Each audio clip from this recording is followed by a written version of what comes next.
You know, I get asked to review a lot of spray guns, but there is one spray gun in particular that I have been asked to review more than any other gun out there. That gun is the DeVilbiss Pro Light. So today, we're kinda gonna review that gun. Kinda. Now I know you're probably like, what do you mean kinda? Well, you see, it's the DeVilbiss Pro Light Temu edition. So we're gonna have some fun with this thing today. If I'm impressed by it, I may just go out and pick up the actual DeVilbiss Pro Light. If you would like me to do that and then give it away, drop a like on this video right now and hype it up. So what we're gonna do is shoot our sealer, our base, and our clear all with this gun. The job we have is this Tahoe. It's a 2010 Tahoe. Was hit right here in the fender, and we got a new bumper. So first things first, let's get our sealer on. Okay, it's coming out a little chunky, so let's turn our pressure up. Not half bad. Let me grab my spot blender because I believe this is a metallic color. I really didn't even look at it yet. I'm gonna check my chips right after this. All right, now let's lay the sealer on this bumper. All right, so my absolute first impressions here are, wow. I mean, here, let's try something. Right away, I noticed the fan is pretty freaking big on this thing. So I'm gonna try to cover all of this here with one shot. Let's see if it can do it. Yeah, it's doing it with no problem. It's putting out a lot of material, a lot. I say that because I don't know if you're gonna notice it on camera, but you can see it's kind of like squiggly in there. That's because of how much material it's putting out mixed with the pressure. Yeah, look at that. I got to run right on the edge there. So we're gonna have to take care of that. Sometimes you could actually blow it back up like this. So that's what I'm gonna try to do. Everything else looks all right. It's putting out a crap load of material. And this has got a 1.3 on it. So I think on Temu, this gun goes for like 60 bucks. I don't know, because they actually sent it out to me. You know, they're not paying me to review this gun. They are paying me to use it in my short videos. So you will end up seeing this on some of my short videos, but I can't lie, first impressions are pretty good. I mean, it's breaking up the sealer real nice. It's got a really nice fan on it. Now, I never used the actual Pro Light, so I can't really say how it compares to that, but I am itching to get my hands on a Pro Light simply because of how many people have requested that I review that gun. I do also want to review the Series 2 LS400, which is the one that came out right after my Supernova.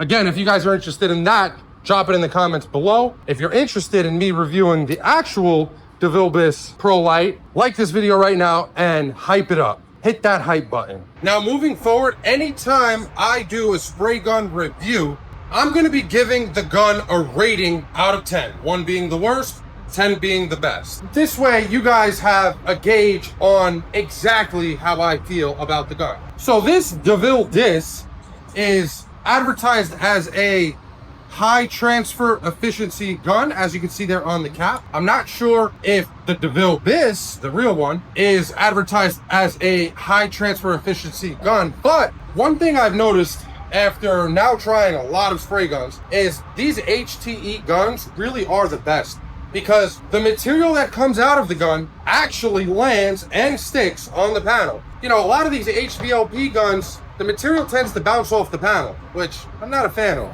We are all set for our color. Now this is a metallic color, so we're also gonna get to see how this gun handles metallic. I am using the one-time modifier, so we're gonna lay all our coats of color on in one shot. We're also gonna see how this gun can handle a blend, because to me, one of the most important things about a gun is how precise the gun enables me to be.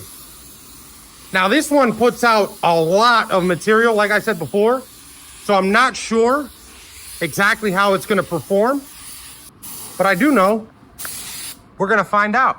I am able to get in here with no problem, which is good. Some guns, the top and the bottom of the pattern tends to be heavier than I would like. And when you're trying to get in areas like that, the heavier the fan is on the top and bottom, the harder it is to get in there. So far, I have to be honest, I am very impressed with this, especially for the price.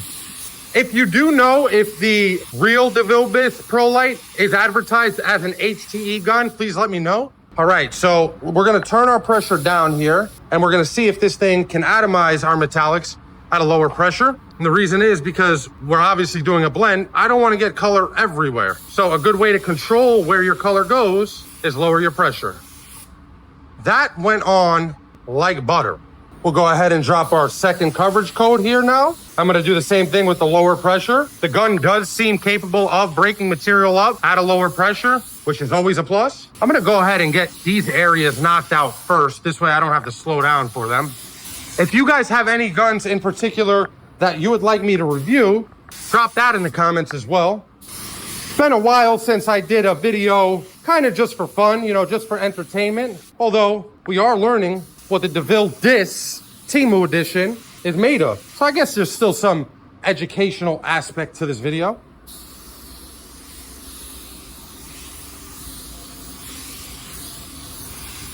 Yeah, even at a lower pressure, material's coming out exactly how I would like it to. Now over here, we're gonna start blending out a little bit. The way I'm gonna do that is from here.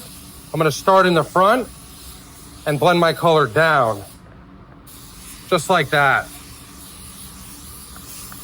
Make sure we got our edges. Everything is looking great. Now we're gonna do our drop coat. So we'll lower our pressure even more. We'll do a little test here. Wow. Wow. Usually when you lower your pressure like that on these cheap guns, the material starts to come out chunky. Here, I'm gonna hold it here.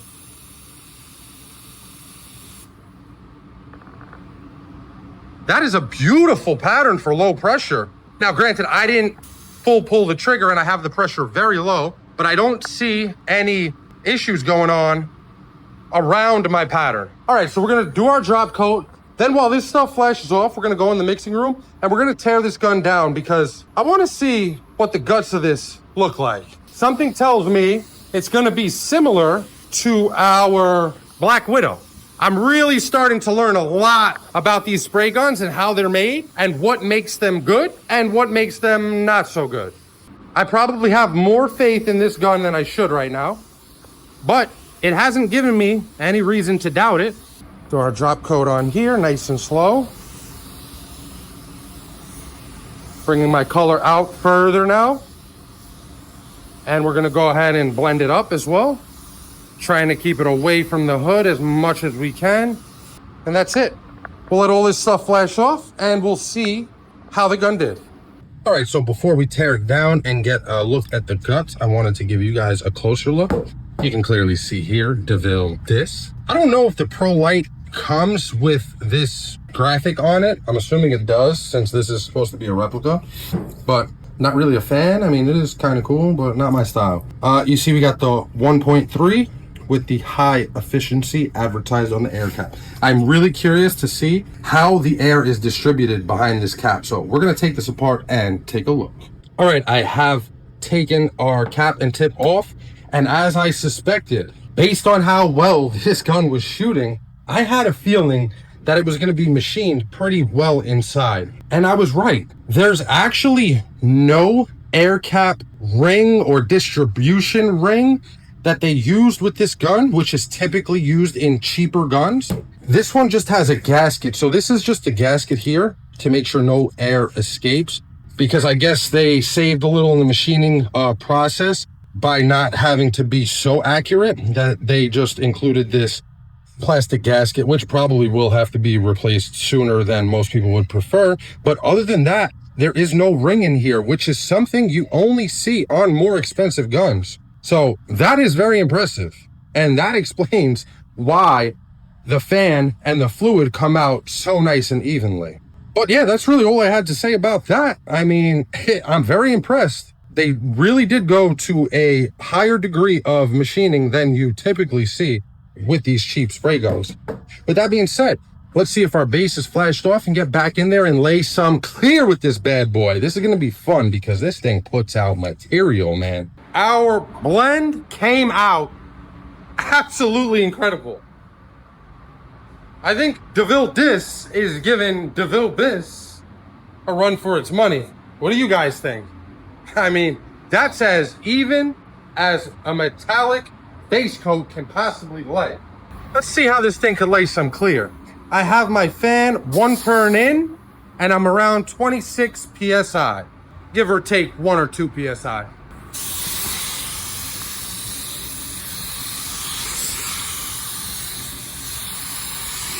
Yeah, I gotta be careful because I could get in trouble with this gun, man.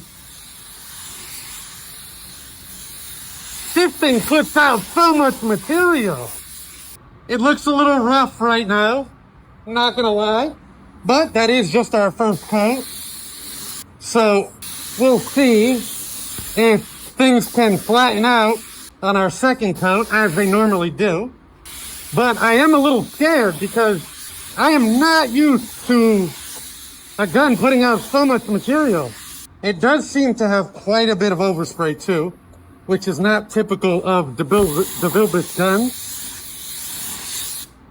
But again, this is a DeVille Bis. The gun does allow me to be pretty precise though, with no issues so far.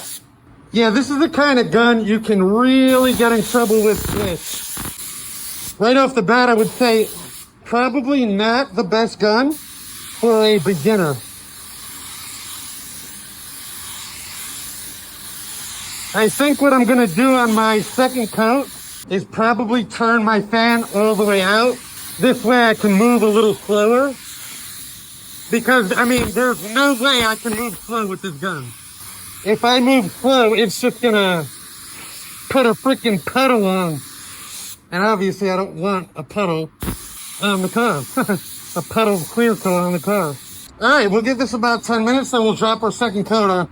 I'm gonna open my fan all the way up and lower our pressure on this next coat. Guys, I gotta be honest, after our first coat, things are looking pretty good. It did flow out a little more, and I think now with our fan full open, our pressure a little lower, we're gonna be able to move a little slower and hold our gun a little closer. We have potential for an amazing finish out of a $60 gun. So here's what we're looking like after that first coat. That's pretty freaking good. Now I lowered our pressure probably by about 2 PSI. And again, our fan is full open. We're gonna go a little slower and hold our gun a little closer.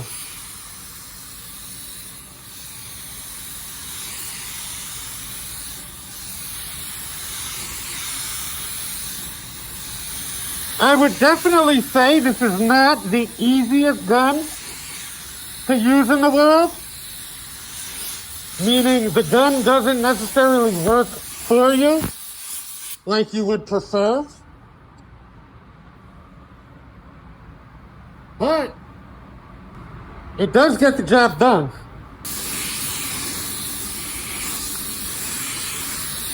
You just can't move too slow. Me personally, I do like guns that put out a lot of material, but this may be just a little too much for my liking. You know, I bet I know who would like this gun. If you like SATA, you would like this gun a lot. You would like this gun a lot. The sand is beautiful on it. I mean, it's really even. It's really consistent. This bumper is really annoying to paint. All these old school Chevy bumpers are such a pain in the butt. Oh, look. Can you guys see that? There's a little run. I don't know, the camera can't even pick it up. It's so minor, but that's what I mean, man. This gun is just an animal with how much material it puts out. Oh, and something I noticed after that first coat of clear, the amount of overspray that was lingering in this booth, I have never seen before the entire time I work here. Generally, in a downdraft booth, you don't get a lot of overspray. Unless, you're spraying like the bottom of the door and you're spraying upwards. Then it takes a while for the booth to pull that overspray down. In this case, I'm shooting everything straight. So my experience in this booth, I've never had a lot of overspray if I'm painting a panel straight on. But with this gun, it was breathtaking. I mean, I could smell it through my mask. It was crazy. So I don't really know if this could qualify as an HTE gun, because compared to my Black Widow, for example, which is an HTE gun, there's hardly any overspray when I use that thing. Anyway, this thing's all flashed off, ready to bake. But before I bake it, let's see how this thing came out. And don't forget, we're gonna rate this gun 1 to 10, and moving forward, we're gonna do that for every single spray gun review that we do. What do you guys think of this finish? Based off everything I said and how this panel looks, what would you rate this gun out of 10? Drop it in the comments right now, and I'll give you my rating.